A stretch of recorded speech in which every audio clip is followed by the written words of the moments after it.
Welcome to our channel. If you want to set up parental controls on an iPad, follow these step-by-step instructions to manage content and screen time.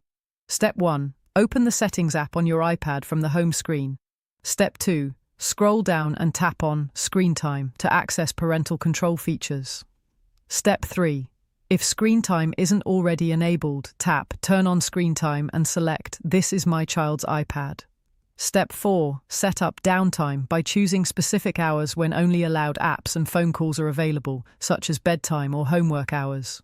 Step 5. Configure app limits by selecting categories like social networking, games, or entertainment, then setting daily time limits for each.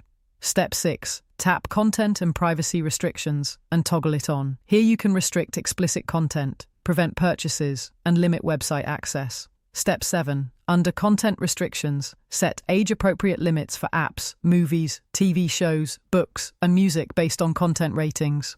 Step 8. Create a screen time passcode that only you know to prevent your child from changing these settings. Keep this passcode secure and different from the device unlock code. Don't forget to like this video and subscribe to our channel.